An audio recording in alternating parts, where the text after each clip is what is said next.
ఇక మంత్రి పదవిపై ఇబ్రహీంపట్నం ఎమ్మెల్యే బల్రెడ్డి రంగారెడ్డి మరోసారి గళం విప్పారు. ప్రతి జిల్లాకు ఒక మంత్రి పదవి ఉండాలని కాంగ్రెస్ అగ్రనేత రాహుల్ గాంధీని కోరామన్నారు. తన మంత్రి పదవికి ఏమైనా సామాజిక వర్గాలు అడ్డుగా ఉంటే తాను కూడా రాజీనామా చేయడానికి సిద్ధమంటూ మల్రెడ్డి రంగారెడ్డి ప్రకటించడం జరిగింది. ఇబ్రహీంపట్నం నియోజకవర్గంలో అబ్దుల్లాపూర్ మెట్లో సన్నబియ్య పంపిణీ కార్యక్రమంలో ఈ కీలకమైన వ్యాఖ్యలు చేయడం చర్చనీయాంశంగా మారింది.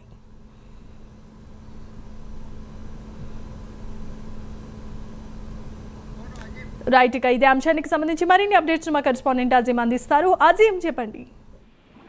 బియ్యం పంపిణీ కార్యక్రమంలో ఇబ్రాహీంపట్నం ఎమ్మెల్యే మల్రెడ్డి రంగారెడ్డి మరోసారి మంత్రి పదవిపై తన గెలవించారు. మనం చూస్తున్నాం, గత కొన్ని రోజులుగా కూడా ఏదైతే ఖచ్చితంగా రంగారెడ్డి జిల్లాకు ఒక మంత్రి పదవి ఇవ్వాలని చెప్పి కూడా మల్రెడ్డి రంగారెడ్డి డిమాండ్ చేస్తున్నారు. ఈ అనేక సందర్భాల్లో తన కామెంట్ కూడా చేశాడు. ఒకవేళ సామాజిక సమీకరణలే ఏదైనా అడ్డుగా వస్తే ఖచ్చితంగా తన ఎమ్మెల్యే పదవికి రాజీనామా చేస్తాను. పార్టీ ఇక్కడ ఎవరిని నిల్చోబెట్టి గెలిపిమంటే వారిని గెలిపిస్తాను, కానీ ఖచ్చితంగా మంత్రి పదవి అయితే రంగారెడ్డి జిల్లాకి ఇవ్వాల్సిన అవసరం ఉంది. గత ప్రభుత్వాల్లో చూడైతే ఖచ్చితంగా ఉమ్మడి రంగారెడ్డి హైదరాబాద్ జిల్లాలో కలిపి సుమారు 3 నుంచి 5 మంత్రులు ఉండేవారు. జనాభా ప్రతిపక్షంగా చూసినప్పటికీ కూడా తెలంగాణలో రంగారెడ్డి హైదరాబాద్ సంబంధించి జనాభా కూడా ఎక్కువ ఉండే అవకాశం ఉంది. సో ఈ నేపథ్యంలో ఈ జిల్లాకు ఖచ్చితంగా మంత్రి పదవి రావాలి. సో హైదరాబాద్ నుంచి కాంగ్రెస్ పార్టీకి సంబంధించినటువంటి ఎమ్మెల్యేలు ఎవరు కూడా గెలలేదు. సో రంగారెడ్డి నుంచి వాళ్ళు ఎమ్మెల్యేలు గెలిచారు.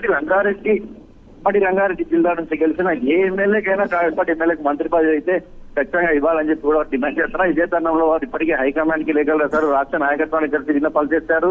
అలాగే దీంతో పాటు ఏదైతే